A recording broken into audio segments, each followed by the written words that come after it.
The 26th edition of the landmark UN Climate Summit in Glasgow is underway. It is seen as the last hope to prevent global warming. Over 120 countries are participating.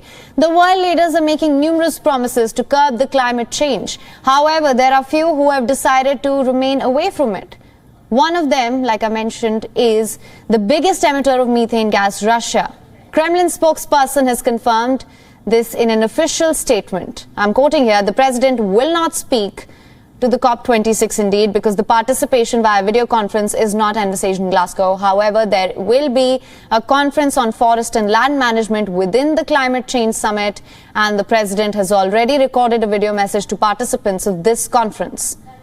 Russia is the leading global emitter of methane, one of the world's 3 largest oil producers and the 4th highest emitter of carbon. Moreover, it has produced over 16.9% of the global emissions last year. The country is far from taking adequate steps to tackle the environmental crisis. President Putin has even refused to sign global methane pledge ahead of the COP26 summit. There are various reasons for Putin's absence from COP26. First one, fossil fuel and metal export makes the backbone of the country. The second, besides geopolitics, Russia is warming twice as fast as the planet. With Washington, Brussels and Beijing largely united, Putin's absence has been widely criticized by US President Joe Biden. However, Russian president has dismissed all the above remarks by blaming the pandemic for his absence. Russia has reported record number of COVID-19 cases and deaths in the past few weeks. Speaking at the International Energy Forum on the 13th of October, Putin said coronavirus pandemic is the key factor for him not being able to travel. Meanwhile, in Glasgow, the world leaders have begun the conferences with scores of promises. COP26 aims to cap global warming at 1.5 degrees Celsius. They've pledged to cut emissions to curb the intensifying storm. The technical negotiations and deals will not be struck until the 12th of November. But as of now, the execution of the big promises remains a big question mark.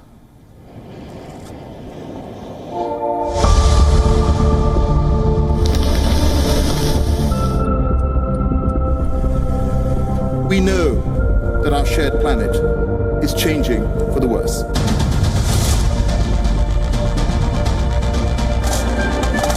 It's 1 minute to midnight on that doomsday clock, and we need to act now.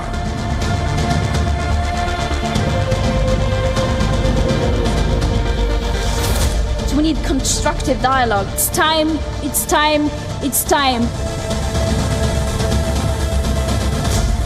This is seen as a make or break summit. 25,000 delegates expected here. The next couple of days is all about the world leaders.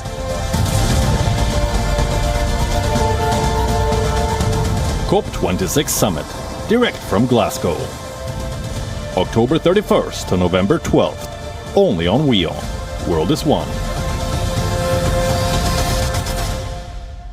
WION is now available in your country. Download the app now. Get all the news on the move.